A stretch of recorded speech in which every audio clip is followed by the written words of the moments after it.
सपा की सरकार में तो ज्यादातर यहाँ गुंडों, बदमाशों, माफियाओं, अराजक तत्वों व सरेआम लूट खसोट करने एवं दंगे फसाद आदि कराने वालों का ही राज रहा है। आप लोगों को हर पोलिंग बूथ को जिताना है, बीएसपी को सत्ता में लाना है। आप लोगों को हर पोलिंग बूथ को जिताना है, बीएसपी को सत्ता में लाना है। वैसे आज आप लोगों की भीड़, आप लोगों की ये अपार भीड़, वह भीड़ के जोश को भी देखकर मुझे ऐसा लग रहा है कि आप लोग बीएसपी के नेतृत्व में अपनी 5वीं बार सरकार जरूर बनाएंगे और अपनी बहन जी को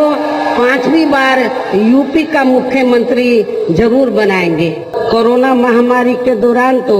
इन सभी की हालत और भी ज्यादा खराब हो गई है। ऐसे में इन सभी विरोधी पार्टियों की रही सरकारों से निजात पाने के लिए अभी चुनाव में यहाँ पर देश की जनता को अपनी एकमात्र हितैषी रही पार्टी बहुजन समाज पार्टी की ही सरकार बनाना बहुत जरूरी है।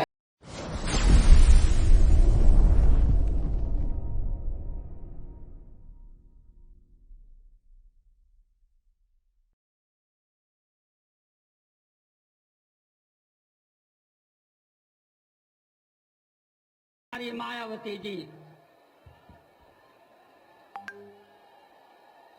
चुनावी जनसभा में इकट्ठा हुए बीएसपी के सभी छोटे बड़े पदाधिकारियों एवं कार्यकर्तागण, आज आप लोग उत्तर प्रदेश में विधानसभा के लिए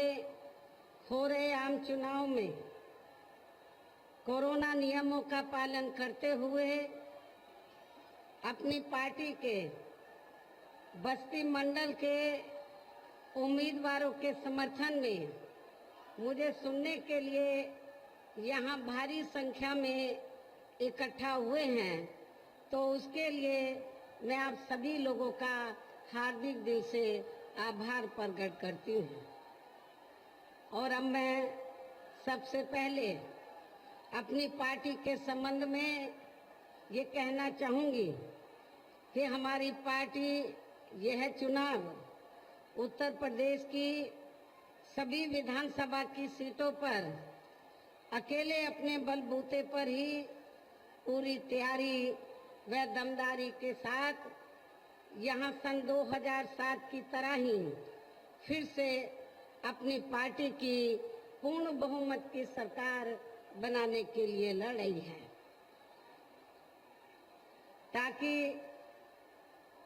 आप लोगों के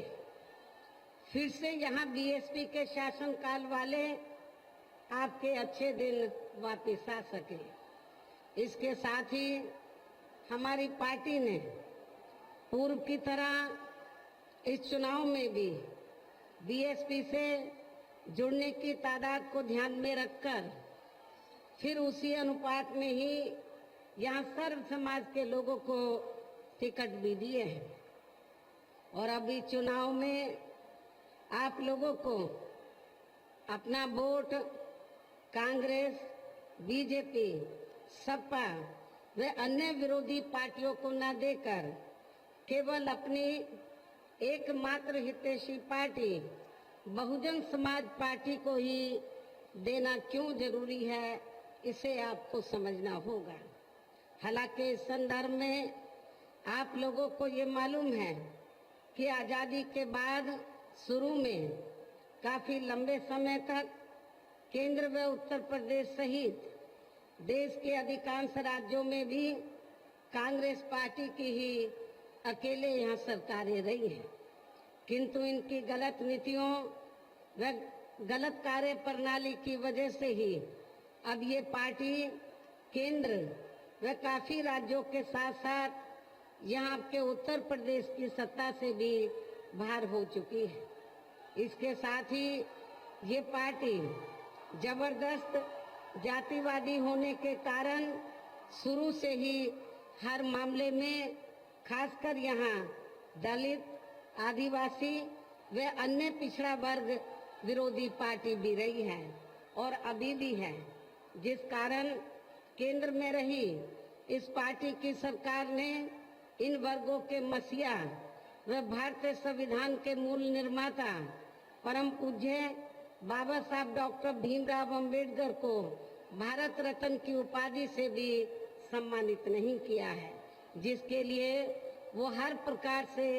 पात्र भी थे। इतना ही नहीं बल्कि इनकी मूवमेंट को आगे बढ़ाने के लिए अपनी पूरी जिंदगी समर्पित करने वाले मान्यवर श्री कांशीराम जी के देहांत होने पर भी केंद्र में उस समय इसी कांग्रेस पार्टी की रही सरकार ने उनके सम्मान में एक दिन के लिए भी राष्ट्रीय शोक घोषित नहीं किया था। न ही इस पार्टी की रही सरकार ने पिछड़े वर्ग के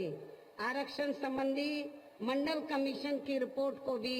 लागू किया था, जिसे फिर बीएसपी ने अपने कड़े संघर्ष व अथक प्रयासों से ही केंद्र में रही श्री बीपी सिंह की सरकार से ही लागू कराया था। साथ ही इसी सरकार में ही बाबा साहब डॉक्टर भीमराव अंबेडकर को भी भारत रत्न की उपाधि से सम्मानित किया गया था। लेकिन अब केंद्र व अधिकांश राज्यों की भी सत्ता से बाहर होने पर यही कांग्रेस पार्टी खासकर दलितों, आदिवासियों व अन्य पिछड़े वर्गों के वोटों की खातिर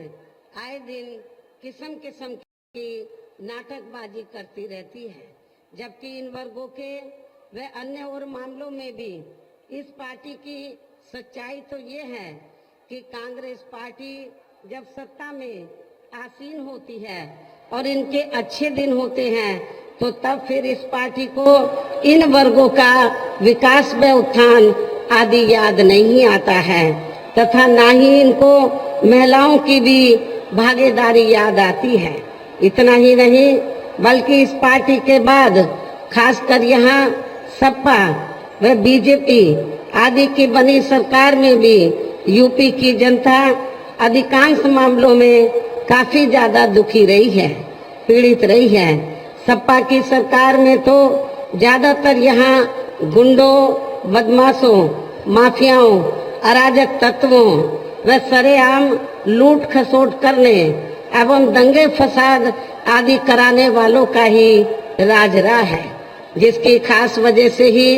इस सरकार में हमेशा यहाँ तनाव की स्थिति बनी रही है। प्रदेश में विकास के कार्य भी ज्यादातर यहाँ एक विशेष क्षेत्र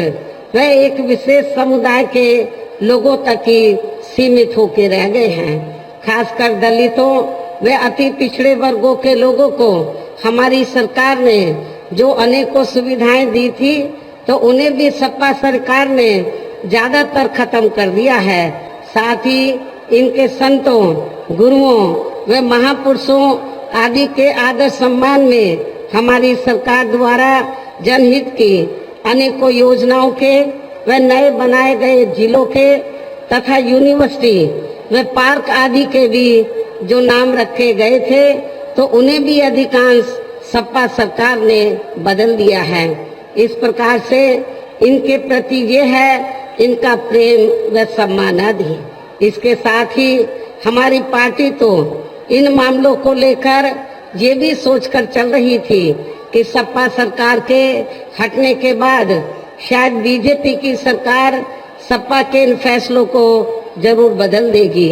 लेकिन ऐसा नहीं हुआ, जिससे सपा की तरह ही बीजेपी सरकार की भी इन वर्गों के प्रति तथा इनके संतों, गुरुओं व महापुरुषों आदि के प्रति भी हीन व जातिवादी मानसिकता साफ झलकती है। इसलिए चुनाव में खासकर इन वर्गों के लोगों को सपा के साथ साथ बीजेपी को भी अपना वोट कतई भी नहीं देना है। इसी प्रकार भारतीय जनता पार्टी की भी नीतियां, भारतीय जनता पार्टी की सरकार की भी नीतियां व कार्यशैली अधिकांश यहाँ जातिवादी, पूंजीवादी एवं आरएसएस के संकीर्ण एजेंडे को ही लागू करने पर टिकी रही हैं, जिससे प्रभावित एवं शिकार हुए लोगों का इस सरकार में सही से विकास व उत्थान आदि नहीं हो सका है। साथ ही इनका हर स्तर पर काफी ज्यादा शोषण व उत्पीड़न आदि भी किया गया है। धर्म के नाम पर हमेशा यहाँ तनाव व नफरत आदि का वातावरण ही बना रहा है। प्रदेश में अपराध भी काफी ज्यादा बढ़े हैं। खासकर दलित, अकलियत व महिलाएं आदि भी इस सरकार में कतई भी सुरक्षित नहीं रही हैं। लेकिन मीडिया में इनके सही आंकड़ों को अधिकांश दबा दिया जाता है। इसके अलावा प्रदेश में गरीबों, मजदूरों, बेरोजगारों व अन्य मेहनतकश लोगों के साथ साथ दलितों, आदिवासियों, अन्य पिछड़े वर्गों, मुस्लिम व अन्य धार्मिक अल्पसंख्यक समाज के लोगों के हित व कल्याण के लिए वर्षों से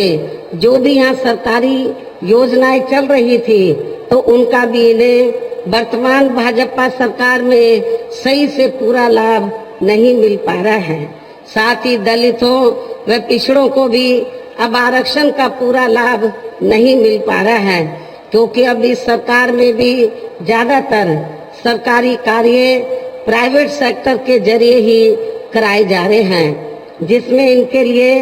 आरक्षण की कोई भी व्यवस्था नहीं है। सरकारी नौकरियों में भी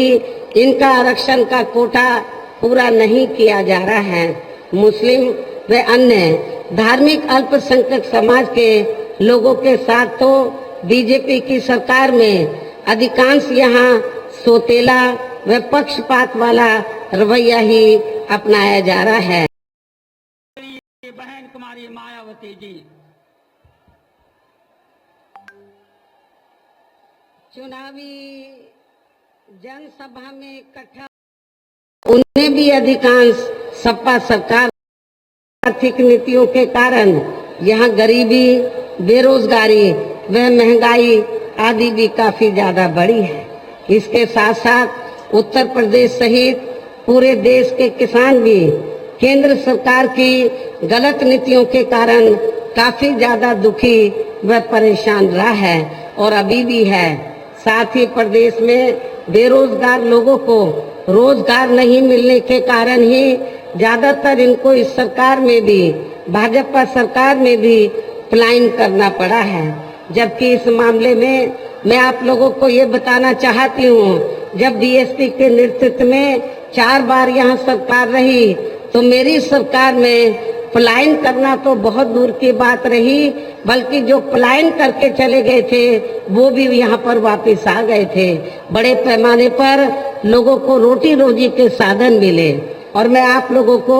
ये विश्वास दिलाना चाहती हूँ, इस बार जब बीएसपी की सरकार बनेगी तो हमारी पार्टी की सरकार की प्राथमिकता ये होगी कि यहाँ पर जो गरीब और बेरोजगार लोग हैं उनको रोटी रोजी के साधन दिए जाएंगे, उनको नौकरियां दी जाएंगी, ये व्यवस्था की जाएगी। इस प्रकार से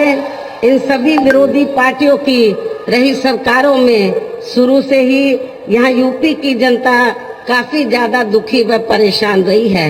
विशेषकर कोरोना महामारी के दौरान तो इन सभी की हालत और भी ज्यादा खराब हो गई है। ऐसे में इन सभी विरोधी पार्टियों की रही सरकारों से निजात पाने के लिए अभी चुनाव में यहाँ प्रदेश की जनता को अपनी एकमात्र हितैषी रही पार्टी बहुजन समाज पार्टी की ही सरकार बनाना बहुत जरूरी है, जिसने अपने चारों रहे शासनकाल के दौरान बिना पक्षपात व भेदभाव आदि के यहाँ कमजोर एवं उपेक्षित वर्गों के लोगों के साथ साथ सब समाज में से गरीबों, मजदूरों, बेरोजगारों, किसानों, व्यापारियों, कर्मचारियों, वकीलों एवं अन्य मेहनतकश लोगों के साथ ही युवाओं, छात्रों, महिलाओं व बुजुर्गों आदि के भी विकास एवं उत्थान के लिए अनेकों ऐतिहासिक एवं महत्वपूर्ण कार्य किए हैं और इस बार भी सरकार बनने पर वो सभी कार्य फिर से शुरू किए जाएंगे। प्रदेश में खासकर गरीबी एवं बेरोजगारी आदि को दूर करने के लिए भी इस बार भी विशेष कदम उठाए जाएंगे। और इस मामले में हमारी पार्टी की रही सरकार ने यहाँ गरीब एवं भूमिहीन लोगों को खेती करने के लिए जो फ्री सरकारी जमीन दी है तो उसे नियमों के तहत आगे भी जरूर दिया जाएगा। पूर्व की तरह इस बार भी गरीब आवासहीनों को सभी सुविधाओं के साथ फिर से 2 कमरे के पक्के मकान भी फ्री में बना कर दिए जाएंगे। साथ ही पूर्व की तरह देहातों व शहरों आदि को भी सभी जरूरी सुविधाओं से विकसित किया जाएगा। इनके साथ साथ ऐसे अनेकों और भी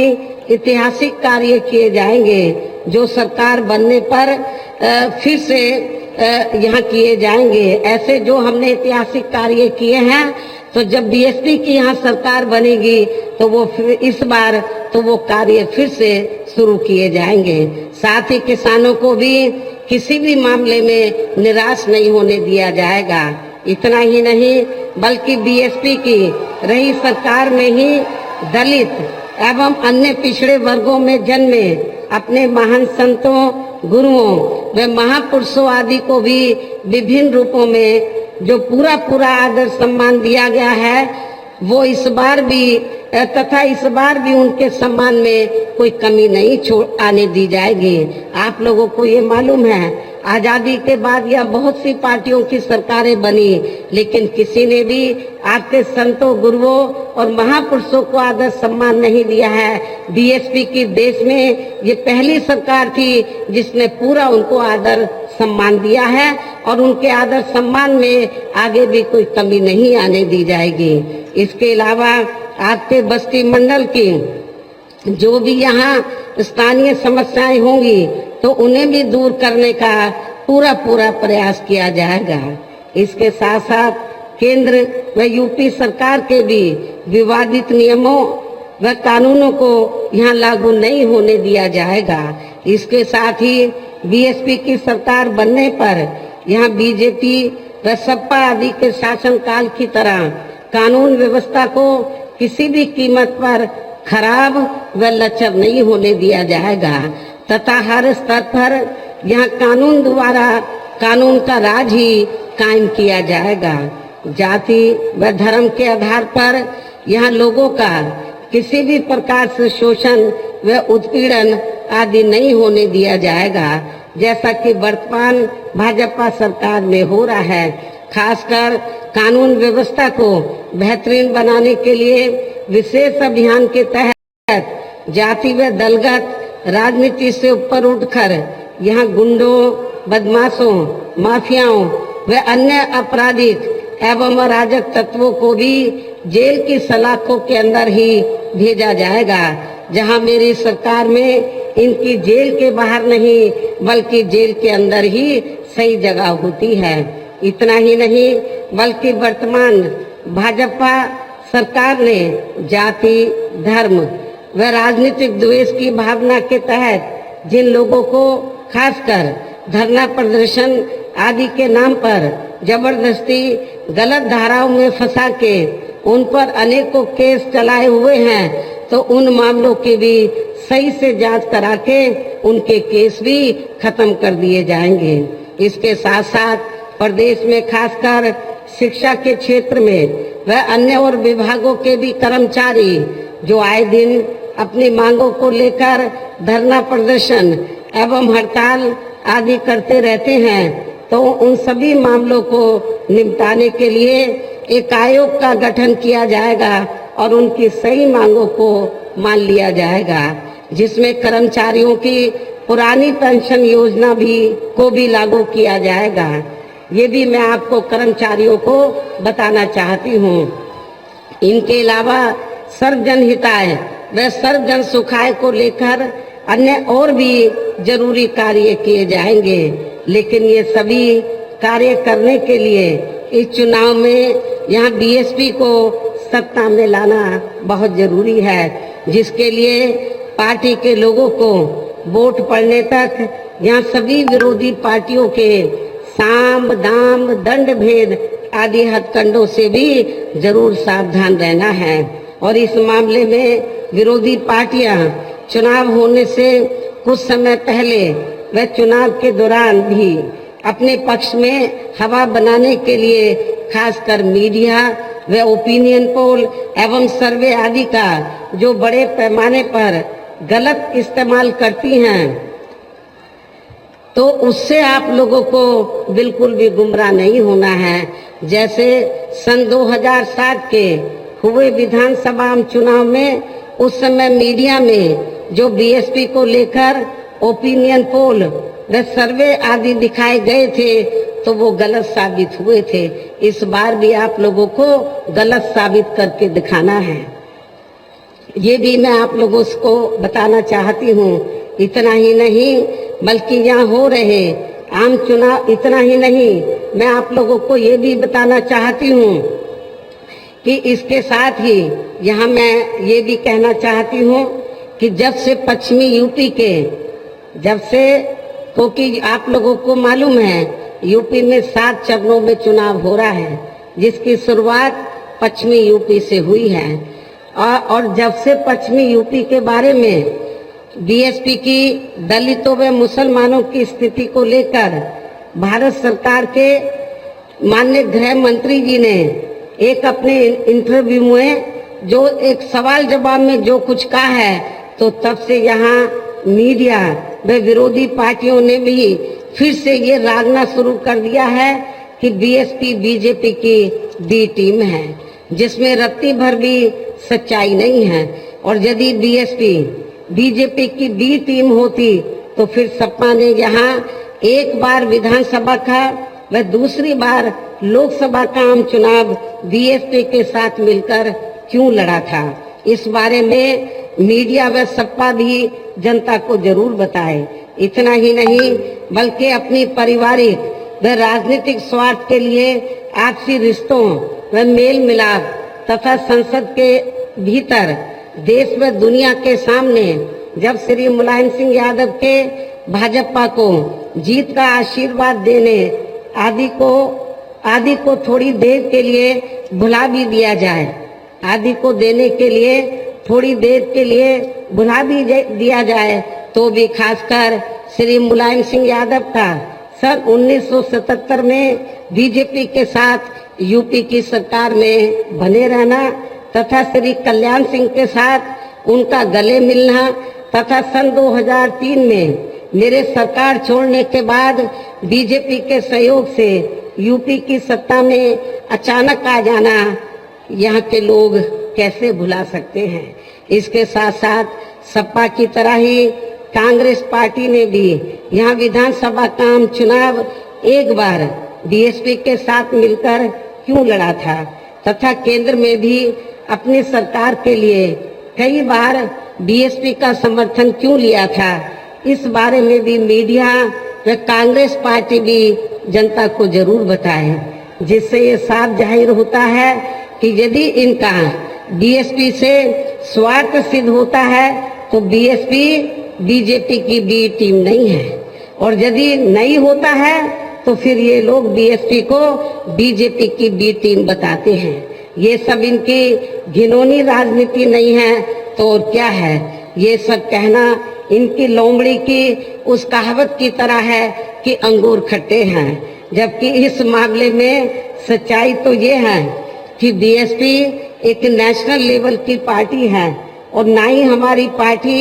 यहाँ किसी भी पार्टी की ए या बी टीम है। इसी प्रकार कुछ जातिवादी मीडिया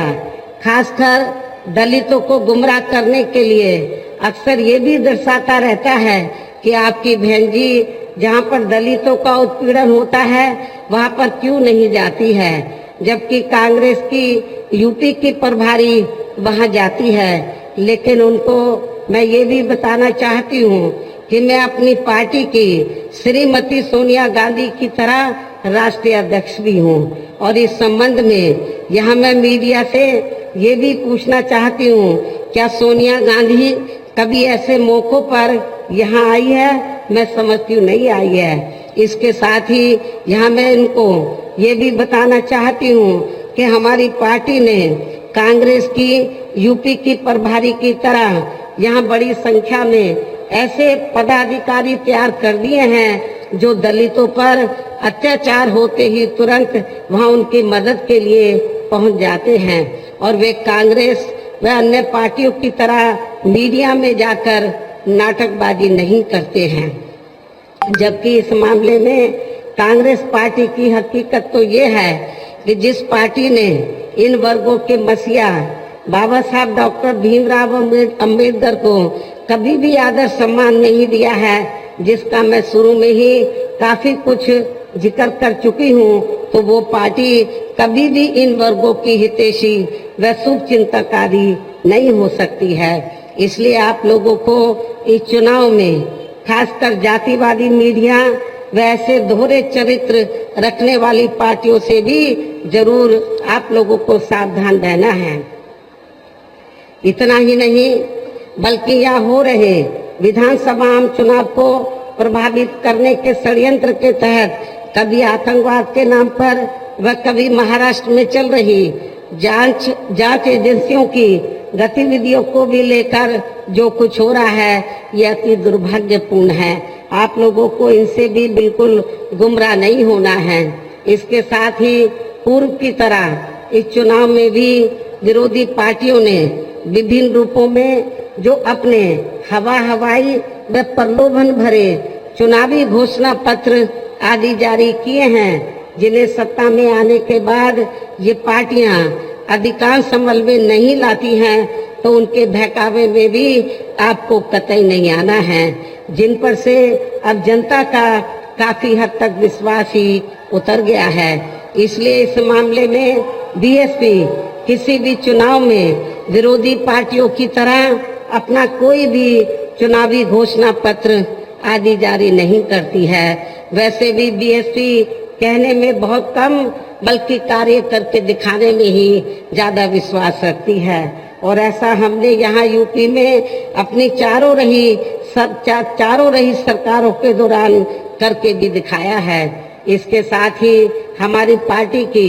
चारों रही सरकारों ने प्रदेश में बिगड़ी हुई कानून व्यवस्था को सुधारने के साथ साथ प्रदेश के विकास व आम जनहित के लिए जो असंख्य अति महत्वपूर्ण कार्य किए हैं, वो अभी तक यहाँ किसी भी विरोधी पार्टी की सरकार ने नहीं किए हैं, बल्कि ज्यादातर उन्हीं कार्यों के नाम व स्वरूप आदि बदलकर अब विरोधी पार्टियों की सरकारें उन्हीं को ही भुनाने में लगी रहती हैं। लेकिन उन कार्यों के प्रति उनकी नीयत व सोच सही नहीं होने के कारण उसमें भी ये पार्टियां ज्यादा सफल नहीं हो पाई हैं। और अब मेरा यही कहना है कि आप लोगों को इस चुनाव में अपने हित व कल्याण के लिए या फिर से बीएसपी की सर्वजन हिताय व सर्वजन सुखाय की नीतियों पर आधारित सरकार बनाना बहुत जरूरी है। और इसके लिए पार्टी के लोगों को वोट पड़ने वाले दिन सबसे पहले सुबह उठते ही व समय से अपने अपने पोलिंग बूथों पर अपना वोट डालने के लिए जरूर जाना है। हमारी माताएं बहनें यहाँ बड़ी संख्या में मुझे सुनने के लिए आई हैं, उनसे भी मेरी पुरजोर अपील है कि वोट वाले दिन आप पुरुषों से पीछे नहीं रहेंगी, बढ़ चढ़कर आप इस चुनाव में हिस्सा लेंगी, अपना एक एक वोट जरूर डालेंगी। इसके साथ ही आपका वोट अन्य कोई व्यक्ति ना डाल सके, इसका भी आप लोगों को खुद ही ध्यान रखना है। इसके साथ साथ आपकी पार्टी का कोई भी वोट पड़ने से ना रह जाए, तो उसका भी पार्टी के हर पोलिंग बूथ की कमेटी को विशेष ध्यान रखना है। और अब मेरी बीएसपी के लोगों से यही पुरजोर अपील है कि पार्टी ने यहाँ आपके बस्ती मंडल में जिन भी विधानसभा की सीटों पर अपने उम्मीदवारों को चुनाव के मैदान में उतारा है, जो यहाँ मंच पर आपके सामने यहाँ मौजूद भी हैं, तो उन्हें आप लोगों को वोट वाले दिन अपनी पार्टी के हाथी चुनाव चिन्ह के सामने वाले बटन को दबा के जरूर जिताना है। और फिर से आपको यहाँ सन 2007 की तरह ही बीएसपी की अपनी पूर्ण बहुमत की सरकार जरूर बनाना है। तभी फिर प्रदेश में अमन चैन कायम होने के साथ साथ यहाँ सभी धर्मों व वर्गों के लोगों का भी सही से विकास व उत्थान आदि हो सकता है। साथ ही यहाँ अन्याय, अपराध, भय व भ्रष्टाचार मुक्त एवं विकास युक्त वातावरण भी पैदा हो सकता है। और तभी फिर यहाँ परम पूज्य बाबा साहब डॉक्टर भीमराव अंबेडकर एवं मान्यवर श्री कांशीराम जी आदि का भी सपना सही साकार हो सकता है। इस उम्मीद के साथ ही अब मेरा यही कहना है कि आप लोगों को क्या करना है, वोट वाले दिन आप लोगों को पूरी तैयारी करके आप लोगों को हर पोलिंग बूथ को जिताना है, बीएसपी को सत्ता में लाना है। आप लोगों को हर पोलिंग बूथ को जिताना है, बीएसपी को सत्ता में लाना है। वैसे आज आप लोगों की भीड़, आप लोगों की ये अपार भीड़, वह भीड़ के जोश को भी देखकर मुझे ऐसा लग रहा है कि आप लोग बीएसपी के नेतृत्व में अपनी 5वीं बार सरकार जरूर बनाएंगे और अपनी बहन जी को 5वीं बार यूपी का मुख्यमंत्री जरूर बनाएंगे। और मैं पुनः आप लोगों को विश्वास दिलाना चाहती हूँ, जब 5वीं बार इस बार मेरे नेतृत्व में बीएसपी की सरकार बन जाएगी तो आप लोगों की सभी समस्याओं का हल किया जाएगा। खास तौर से जो गरीब बेरोजगार लोग हैं उनको रोटी रोजी के साधन दिए जाएंगे। आपके ऊपर किसी भी प्रकार की जुर्म जाति नहीं होने दी जाएगी। और मेरी सरकार ने जो पूर्व में फैसले लिए हैं वो सभी फैसले फिर से लागू किए जाएंगे। डॉक्टर अंबेडकर ग्राम विकास योजना के तहत, मान्यवर शहरी समग्र विकास योजना के तहत गांवों और देहातों को सभी सुविधाओं से विकसित किया जाएगा।